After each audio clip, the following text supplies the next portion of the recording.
The story begins in the Philippines, a nation now overwhelmed by hordes of ravenous, mindless zombies. Francis Abel, the protagonist, manages to escape the chaos of Manila alongside his wife Iris and their two sons, Josh and Lucas. The family seeks refuge in an old, desolate house that appears abandoned. Armed with a metal pipe, Francis cautiously ventures inside. Upstairs, he stumbles upon a lifeless man on a bed, with a gun nearby suggesting suicide. Francis retrieves the gun and the man's wristwatch, then heads outside. As Francis stands near the door, he encounters an elderly woman who has turned into a zombie. It's revealed that the deceased man upstairs is Francis's father, and the zombie is his mother. Forced to defend himself, Francis shoots his mother. Deeply shaken, he buries both his parents in the nearby cornfield. That night, the family settles into the house, but Francis remains on guard, unable to sleep. The next morning, Francis checks the water supply, ensuring it's safe before letting his sons use it. However, Iris is visibly upset about being stuck in the house. Later, Francis and Josh explore a neighboring property where they find a radio, flashlight, and some chickens. They also discover the body of the homeowner hanging from the roof. Francis instructs Josh to retrieve the keys from the corpse's belt, but as the boy struggles, the body collapses onto him. Though Josh is hurt, Francis refrains from helping, insisting it's a lesson in resilience.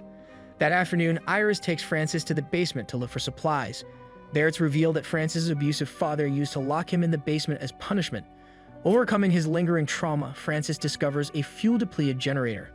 During dinner, Iris proposes leaving for a government-recommended safe zone to the north, but Francis is adamant about staying, believing the house is secure.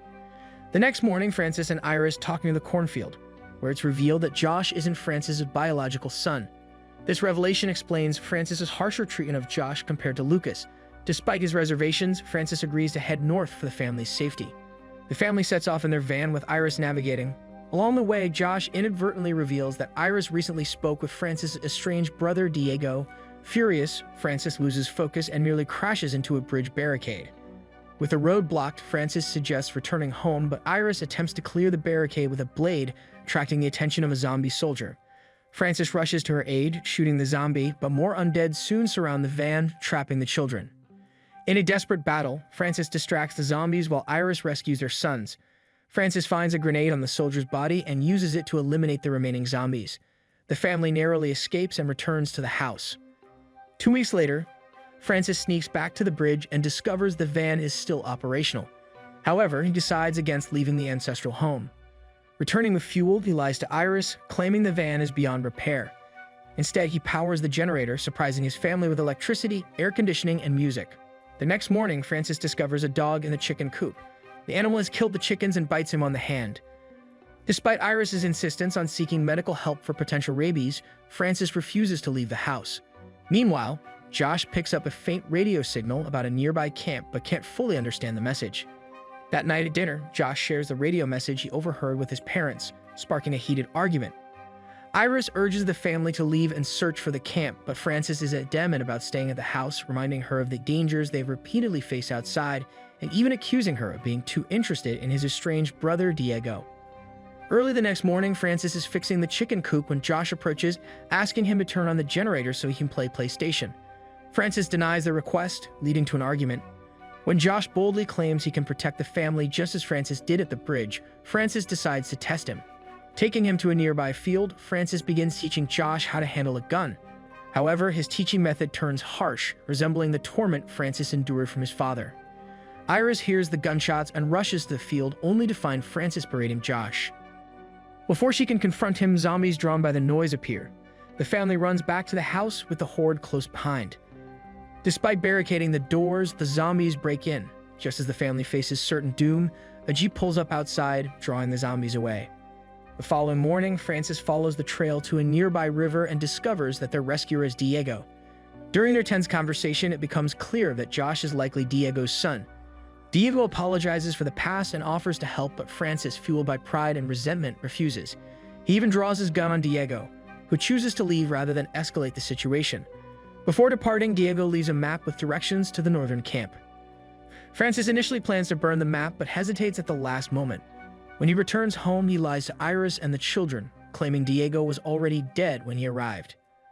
Francis then focuses on repairing the house, boarding up windows, and strengthening their defenses. Later, Lucas follows a fly into the basement and spots a zombie outside the window. Iris joins him and notices that the zombies are weakening, likely starving. She reassures Lucas that the situation will eventually return to normal. However, Francis overhears this and becomes more determined to maintain their isolation. While wandering the farm, Francis encounters a frail zombie and kills it instantly. He fabricates a story for his family, claiming that zombies are still roaming the area in significant numbers, aiming to keep them confined. During dinner that evening, Josh mentions he saw a map with directions to the northern camp. This revelation triggers Francis's possessive behavior. He tries to convince Iris they should stay and focus on growing their family, even suggesting having another child. Iris dismisses the idea, pointing out that their lives are far from normal and emphasizing the need to focus on survival. She insists they venture out to replenish their dwindling food supplies. This suggestion enrages Francis and he lashes out, airing their marital issues in front of their sons. He reveals that Iris had been planning to leave him before the outbreak, a claim she doesn't deny. Iris admits her unhappiness and pleads with Francis to give her the map for the sake of their children. Instead, Francis takes the map and burns it in front of them, severing any hope of escape. Early the next morning, Francis ventures to the farm in search of food only to find a patch of sugarcane. As he gathers, some distant gunshots pierce the air, a chilling reminder that other people are nearby and battling zombies. That night, Francis retrieves a heavy wooden plank from the basement, using it to barricade the front door. He secures it with a chain, further isolating his family. Iris and Josh grow increasingly frustrated with his controlling behavior. Tensions boil over when Josh accuses Francis of behaving just like his own abusive father. Enraged by the comment, Francis strikes Josh. Before the situation spirals further, a frantic knock echoes from the door. A man outside identifies himself as a soldier, pleading for shelter. Francis refuses, but Josh defies him and removes the barricade. An injured soldier, Correra, stumbles into the house, collapsing in exhaustion. Iris, drawing on her nursing experience, immediately tends to his injuries. Correra explains that he is the sole survivor of a convoy ambushed by zombies while returning from a supply run. He narrowly escaped with help from a stranger who directed him to their house. Iris suspects the mysterious benefactor was Diego. Reluctantly, Francis allows Correra to stay, but only in the basement. Late that night, Josh confides in Iris, revealing his plan to leave the house to find Diego or the rumored camp. He admits he knows the truth about his biological father, but insists that Francis is the only father he has ever considered real.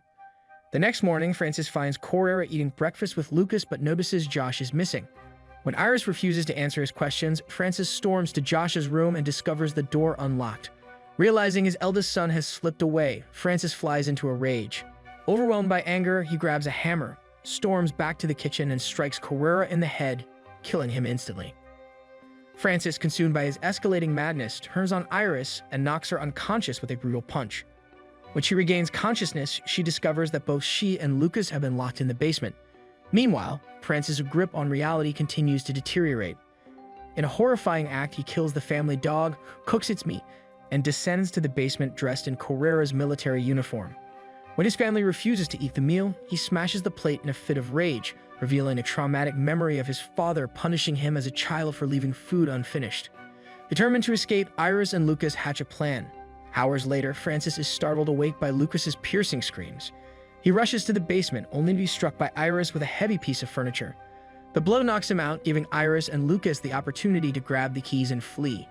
As Francis regains consciousness, he stumbles to chase them, but the haunting memories of his father imprisoning him in the basement leave him paralyzed with fear and anger. Meanwhile, Iris and Lucas manage to gather some supplies and head outside, but they are suddenly attacked by a zombified Diego. The desperate duo retreats back into the house, but Diego grabs Iris by the leg. When Lucas attempts to intervene, the zombie turns on him instead.